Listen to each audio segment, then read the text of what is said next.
Hey everybody, how you doing? David Braun here. Glad that you guys tuned in. I just wanted to share this with you. I thought about it, and I think that that my story is similar to a lot of people's stories. A lot of people that have become successful in this industry first had to shift their mindset from an employee mindset to an entrepreneur mindset. They had to, literally, that's the number one thing that will determine your income is your mindset. Is how do you think? How do you perceive your world, your opportunities, your life? If information comes to you, do you think, oh, okay, well, that's not going to work because of this, or that's going to work because of this? So first, of course, it's going to be positive and negative. So as long as your mindset is set to positive, you're off on a great start. You're in like the top 80%, 90% of people out there, because most of us, about 87% of us, our self-talk is negative. We are negative. We look at things negatively, and we just expect to fail. And whatever you expect to happen, you can expect to happen. But the next thing after that is, it's like, what do you believe? Do you believe that things are possible? Do you believe that they're not possible? Do you think like, we were talking about like an employee, or do you think like an entrepreneur? Most of us think like employees. We look for employee opportunities. We take advantage of employee opportunities. And entrepreneur opportunities seem foreign to us. And if it seems foreign and we're not used to it, we're not comfortable with it, we're not going to do it. Like, for example, just think right now, what sport are you best at? And most of you, like, right away will think, oh, I'm good at this. Like, for me, it happens to be volleyball. And I'm not really good at volleyball, but it is the sport that I am best at, okay? Everything else I really suck at. Volleyball I only kind of suck at, all right? So when you think about that, you should have a smile on your face right now, because you're thinking of something that you're good at. And you probably get recognition, you get high fives, people want to pick you for that team, right? Whatever it is, or at least they don't tell you that you suck, okay? So that is important, is if you're good at, think about that, if you're good at something, if you like something, you'll do it. And if you keep doing it, you'll get good at it. And if you get good at it, other people will recognize it, you'll keep growing, and that's going to be something you're going to want to spend time on. Right? But if you're unfamiliar, if someone's like, let's go play hockey, and you don't even know the rules of hockey, you know for a fact you can't ice skate well, so you're doubtful you'll be able to do it well wearing 30 pounds of pads and a helmet that knocks out about 50% of your vision, right? So you're not going to be excited about going, and if someone starts even mentioning hockey, you're going to tune out, right? That's how a lot of us are when it comes to business opportunities, when it comes to ideas that entrepreneurs will jump on, that they recognize as amazing opportunities. We don't even listen because it just seems impossible to us, okay? So that's where I was. Now, luckily, the person that I met, November 7th, 1996, sat down with me and had enough patience and enough understanding, and I guess enough belief in the potential of myself and what I could possibly do in that company, that he took the time to share with me his ideas and his philosophies, which later became my ideas and my philosophies, added on to my own current basis of who I am, right? I didn't change who I was. I just altered my thinking to a more positive, more accurate, actually more realistic way of thinking. And it was a way that entrepreneurs think.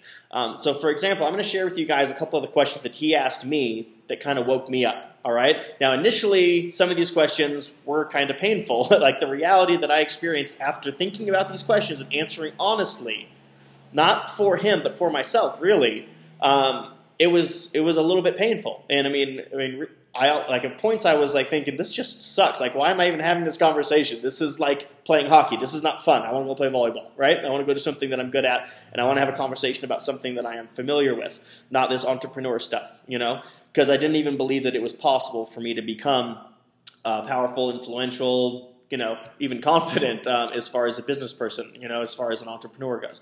So he sat down with me. He asked me the first thing, most important thing. He's like, where are you right now, right?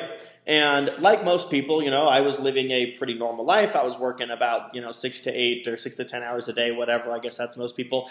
I was clocked in for 8 hours. I was working about 4 of them, probably, right? And I was a lifeguard. I didn't really have a demanding job, but still, I was asleep a lot of the time that I was there at work. So he asked me where I was, and I was like, okay, well, I'm, working at this job. It's like, do you have any money saved up? I was like, no. He goes, are you happy? Do you like what you do? I was like, it's not bad. Compared to my job at Togo's, making sandwiches and sweeping up, mopping floors late at night, and having a manager watch me all the time. That was my big thing. I didn't like having a boss looking over my shoulder, someone that was always looking to point out what I was doing wrong or how I could be doing better. So I'm like, yeah, I guess as far as like, my job goes, I got a pretty good one. And he goes, okay, cool. He goes, so that's where you're at right now. What's your best case scenario in 5 years, 10 years, 20 years? And I looked down the road and I didn't even think about it. I wasn't even thinking like, at some point I'm going to want to have a family. At some point I'm going to need to actually make real money. And I dropped out of high school my senior year. I wasn't that excited about junior college or even regular college. I mean, I didn't want to go to school when it was free. Now someone's asking me to pay money to go to school? Like, that just did not sound like a good idea for me. I was not excited about that. But, long story longer is I looked down the road, and my best case scenario was like a 10% raise in 3 years. And then after that, it actually got longer. Like, it would be 5 years until I got my next raise. And then the ceiling was at like 60 grand a year. And I lived in Irvine, California. You can't even pay your rent on 60 grand a year. It was kind of scary. And I was looking down the road, and I had like a midlife crisis that night. At 18 years old, I had a midlife crisis. I mean, I was going to have to start taking hypertension medication pretty soon because just my future did not look bright, whatsoever. So what he did is he said, okay, so that's where you're at, and you now realize that program is not going to work. So how are you going to improve your life? How are you going to get some more free time, some more options? He asked me some of the things that I wanted in life, and I did have big goals and dreams. He goes, okay, good. That's the first thing I wanted to make sure, because if you're happy where you're at, I don't want to waste your time or mine. And he basically said, so if you want to be here and you're here, that means that on a daily basis you're failing. I'm like, okay, that's fantastic, jerk. Thank you for bringing that up and making that painfully obvious. He goes, so every day you're failing. So I want you just don't worry about trying something new or a new concept or a new idea or a new plan, because if it doesn't work, it's okay. You're already failing every single day. So worst case scenario, you continue failing on a daily basis because you really want to be here and you're stuck here, right? That's your worst case scenario, right? Best case scenario is one of the plans that you try. Let's say you try a new plan, new business, new idea, new system every month in order to improve your financial situation, just your overall situation. Every month you try something and the first 11 fail and the 12th one works. Would that be a good idea? Would you be happy with that? And I was like, yeah, I guess if you think about it like that I'm failing every day, right? I could just fail 11 times over 11 months, and the 12th time, I'm making twice, 3 times the money that I'm making now. I have twice, 3 times the free time that I have right now. Like, imagine having 3 or 4 Saturdays every week. Like, that sounds pretty good to me. So I was excited. I was now interested and open-minded a little bit, and he goes, okay, so let me just ask you this. How do people make a lot of money? How would you go about it? If you needed to make a lot of money for yourself, for your family, for whatever, how would you do it? I said, I don't know, work a lot of hours. I would try to kiss up to the boss, get a promotion, show up early, stay late, that kind of stuff. And he goes, okay, so in this scenario, you're an employee, right? And I was like, what do you mean in this scenario I'm an employee? That was the only scenario that I knew. So I was like, yeah, so in this scenario, I'm an employee. Like, of course I'm going to be an employee. I don't have 100 grand, 200, 500 grand really is what it costs to open a business and become successful. Like, I don't have money to invest in the stock market. I am going to be an employee until the day I die, most likely, okay? So that, again, that's what I was talking about. That was my thought process. I thought that was my best case scenario. No wonder I was not excited when I got up in the morning. No wonder I could not wait to go to bed. No wonder I was looking forward to drinking with my buddies after work and, whatever was on the fast food menu that was going to make me happy for 20 minutes. Like, those were my escapes. Those were my points of happiness. That was the best case scenario for me, was an hour or two after work and a couple days on the weekends that I might get one of those for myself and for things that would actually make me happy, because I was not fulfilled or satisfied or happy in my career, all right? So he said, okay, so that's an employee scenario. Let me just share something with you. Whatever you're earning at your job, you're actually worth more than that.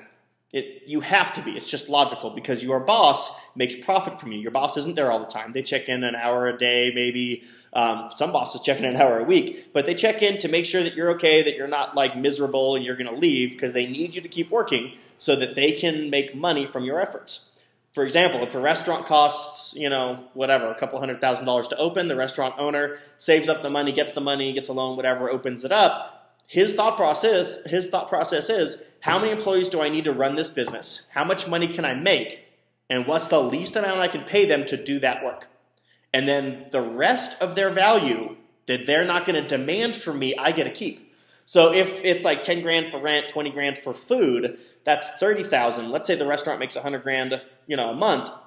There's $70,000 that is being made and generated from what? from the cooks, from the servers, and the cleaners, right? Okay? Or the waiters, I'm sorry. So $70,000, and this, let's call it now 10 employees. You're one of those employees. You're worth $7,000 a month, right? Each one of these employees are worth $7,000 a month. That's the value you're putting into that business. What are you going to get paid if you're working for someone else in their restaurant? Probably half, because they're going to need the other half for profit. That's what they get for, pardon my French, but for having balls. That's what they get for rolling the dice. That's what they get for saying, you know what, I'm not going to sit back and take what someone else wants to give me.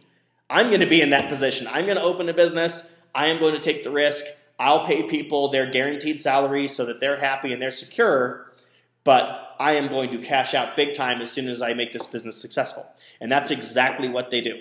Now, I said, terrific. I love having this information now. I kind of had an idea that's what was happening before, but I'm so happy for these restaurant owners. Guess what? I still don't have the money to open a restaurant. I still don't have the tools, the skills, the knowledge. I am not like, I didn't go to school for this. I have no idea how to do any of these things or take advantage of these opportunities that you're sharing with me.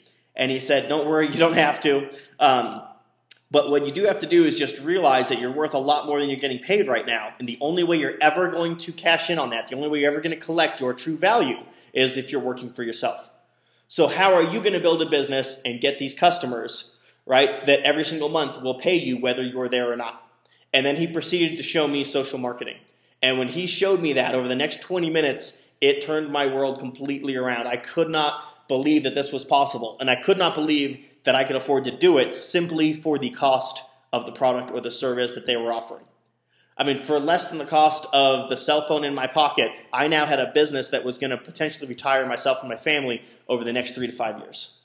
And he didn't just leave me there. He coached me and helped me and trained me. He showed me when I was going the wrong way. He'd grab me by the back of the neck and pull me over and go, no, this way, Dave. And it could be 7 or 8 times. I would still try to go down the wrong way. And he would correct me. He would help me. And he would show me exactly what he did to become successful. So there's 3 things that you need. And those of you guys that are taking notes, this is about the end of the video. Just write this down. There are 3 things that you need in this life to become successful. Number 1 is desire. That's the most important one. You got to come with that. If you don't have desire, no one's going to come and wake you up in the morning. You don't have a mom or a football coach after high school, right, or after college.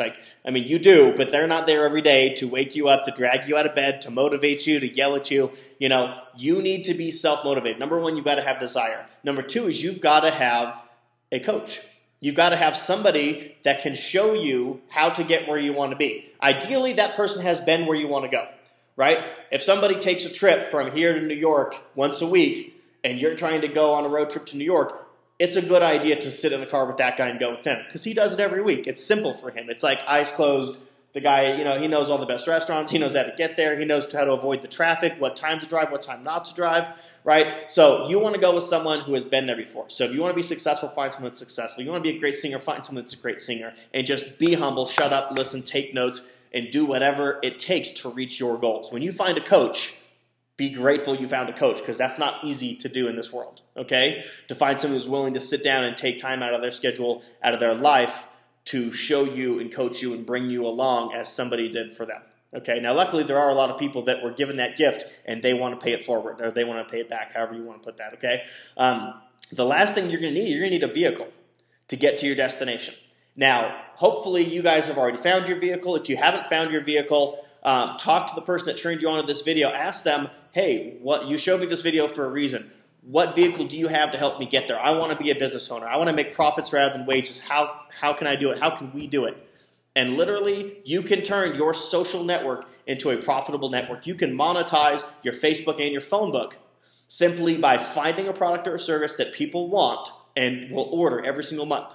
Happily, okay? Not something you got to push on them. Not something that's worth $5 you're trying to charge $10, okay? That's not going to work. So find something that people like, want, and need on a monthly basis, and then tell your friends and get some people together, man. And all you got to do is put in a couple hours a week, and together you can achieve something amazing. I started off with just myself, my brother, and a couple of people, a couple of kids out of Irvine, California. Most of them were doing as bad as I was in high school. Our GPAs were like our blood alcohol level. It was like 1.0, 1.2. We were not the sharpest tools in the shed. But what we did have is desire. And when we found a vehicle that worked for us and a product that our friends could get excited about, we turned those 3 or 4 people into 3 or 4,000 people. We turned those 3 or 4,000 people into 3 years later, 67,000 people. And I'm telling you guys, if I can do it, you can do it. So talk to the person that turned you on to this video. If it's me, talk to me, send me a message, and I can share with you guys an amazing product that can help you not only improve your quality of life, that's the minimum. Worst case scenario, you'll be healthier. But potentially, you could become a little wealthier. Imagine if you just had one more Saturday than you have right now. Currently, I'm very blessed. I have 6 Saturdays and 1 Sunday instead of what most people have to deal with, instead of what I used to have to deal with. But I'm telling you guys, you can do anything you want to do. Just start with your desire, find your why, okay? Get in there, find a coach, find someone that's willing to help you and spend time with you and coach you along the way. Make sure you listen to their advice, right? Heed their advice and apply it, okay? And then lastly is you got to make sure, of course, that you find the vehicle that's right for you. Okay, so with that, guys, I wish you the best of luck. Wishing you a terrific today and an even better tomorrow. David Braun signing out.